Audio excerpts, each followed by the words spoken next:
আমাদের মতো করে ঠিক সময়ে ইরানের থেকে দাম বুঝে নেব। ইরানের হামলা প্রসঙ্গে এই মন্তব্য করেছেন ইসরায়েলের এক ক্যাবিনেট মন্ত্রী বেনি গন্তাজ। আর এই হুঁশিয়ারির পর নতুন করে মধ্যপ্রাচ্যে এই দুই যুযুধান দেশের মধ্যে অস্থির পরিস্থিতির সুযোগ নিয়ে ভবিষ্যতে তৃতীয় বিশ্বযুদ্ধ লেগে যেতে পারে এই আশঙ্কাকে কিন্তু একেবারেই উড়িয়ে দিতে পারছে না বিশ্বের সামরিক বিশেষজ্ঞরা। শনিবার মধ্যরাত থেকে ইসরায়েলকে লক্ষ্য করে ড্রোন এবং মিসাইল হানা চালায় ইরান। যদিও ইসরায়েলের হাতে থাকা মিসাইল ও ড্রোন হামলা প্রতিরোধকারী আয়রন ডোমের মাধ্যমে বড়সড় ক্ষতির হাত থেকে রক্ষা পাওয়া গিয়েছে। সেইভাবে ইরানি ড্রোন এবং মিসাইলগুলি ইসরায়েলের বুকে ব্যাপক আকারে কোনো ক্ষয়ক্ষতি করতে পারেনি বলেই জানা গিয়েছে। এদিকে এই হামলার পরই জরুরি বৈঠক ডাকেন ইসরায়েলের প্রধানমন্ত্রী বেঞ্জামিন নেতানিয়াহু।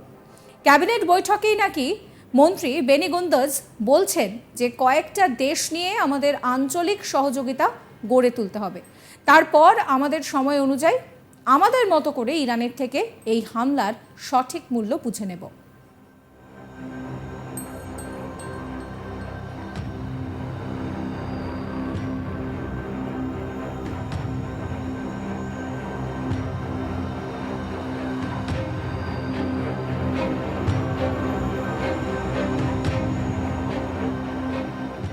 প্রসঙ্গত এই হামলার পরই আমেরিকার প্রেসিডেন্ট জো বাইডেন ফোন করেন ইসরায়েলের প্রধানমন্ত্রী বেঞ্জামিন নেতানিয়াহুকে। সব দিক থেকে এই পরিস্থিতিতে ইসরায়েলের পাশে থাকার বার্তা দিয়েছেন বাইডেন। যদিও একই সঙ্গে তিনি স্পষ্ট জানান, ইসরায়েল যদি ইরানকে পাল্টা আক্রমণ করে তাহলে তাতে কোনোভাবেই সমর্থন করবে না আমেরিকা।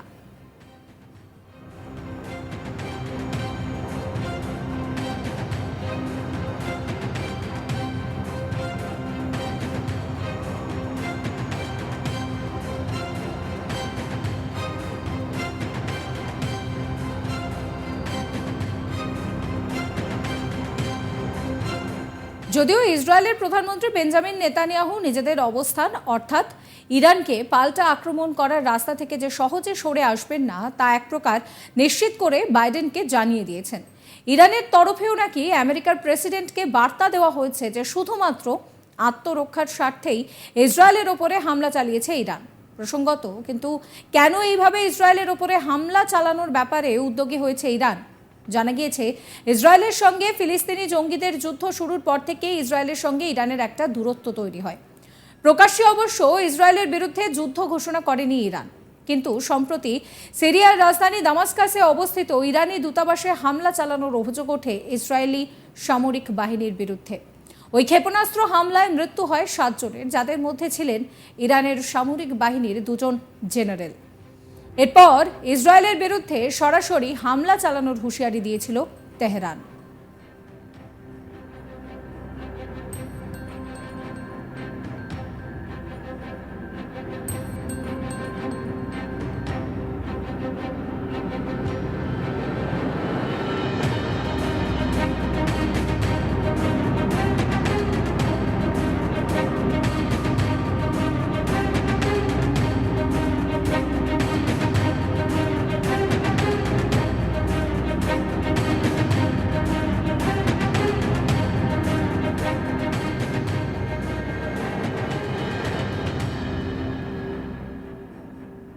এমনকি ইসরায়েলের বন্ধু দেশ আমেরিকাকে এই দ্বন্দ্ব থেকে দূরে থাকারও পরামর্শ দেওয়া হয় ইরানের তরফে।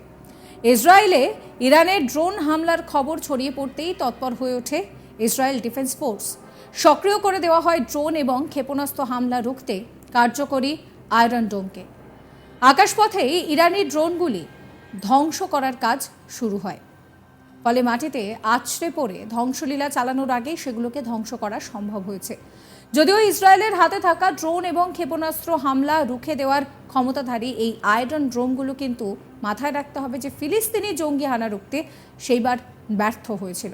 তার জন্য প্রচণ্ড সমালোচনার মুখেও পড়তে হয়েছিল। যে দেশের হাতে অত্যাধুনিক আয়রন ডোমের মতন প্রযুক্তি রয়েছে, তারা কেন ফিলিস্তিনি জঙ্গিদের হামলা রুখতে পারল না সেই নিয়েও সমালোচনা হয়েছিল।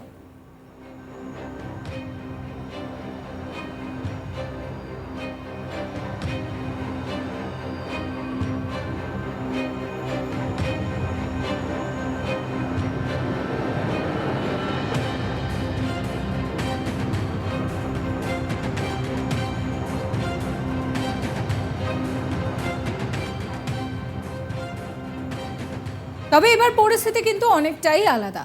রাতে সাইরেন বাজিয়ে দেশের নাগরিকদেরকে সতর্ক করে দেওয়া হয় যাতে এই ড্রোন নিষ্ক্রিয় করার প্রক্রিয়া চলাকালীন যে কোনো ধরনের ক্ষয়ক্ষতির মুখে পড়তে না হয় দেশের নাগরিকদের।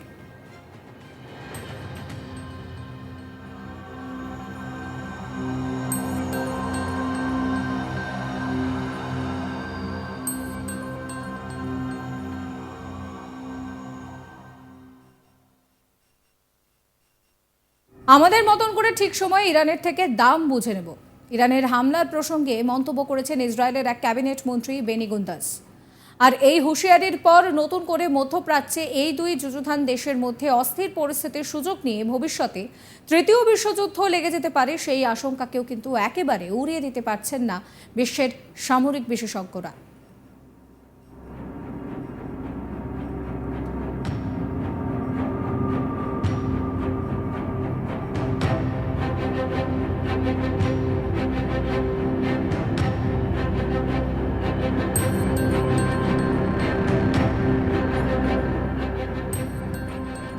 শনিবার মধ্যরাত থেকে ইসরায়েলকে লক্ষ্য করে ড্রোন এবং মিসাইল হামলা চালিয়েছে ইরান। যদিও ইসরায়েলের হাতে থাকা মিসাইল ও ড্রোন হামলা প্রতিরোধকারী আয়রন ড্রোমের মাধ্যমে বড়সড় ক্ষতির হাত থেকে রক্ষা পাওয়া গিয়েছে। সেভাবে ইরানি ড্রোন এবং মিসাইলগুলি ইসরায়েলের বুকে ব্যাপক আকারে কোনো ক্ষয়ক্ষতি করতে পারেনি বলেই জানা গিয়েছে।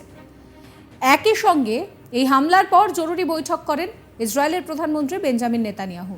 ক্যাবিনেট বৈঠকেই নাকি মন্ত্রী বেনি গুন্তাজ বলেন যে কয়েকটা দেশ নিয়ে আমাদেরকে আঞ্চলিক সহযোগিতা গড়ে তুলতে হবে, তারপর আমরা আমাদের সময় মতন ইরানের থেকে এই হামলার সঠিক মূল্য বুঝে নেব।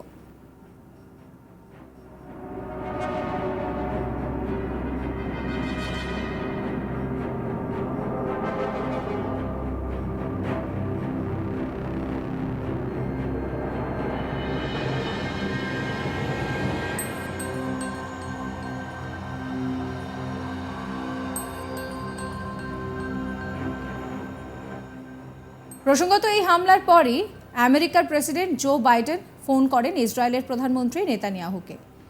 সব দিক দিয়ে এই পরিস্থিতিতে ইসরায়েলের পাশে থাকার বার্তা দিয়েছেন বাইডেন। যদিও একই সঙ্গে তিনি স্পষ্ট জানান যে ইসরায়েল যদি ইরানকে পাল্টা আক্রমণ করে তাহলে তাতে কোনোভাবেই সমর্থন করবে না আমেরিকা।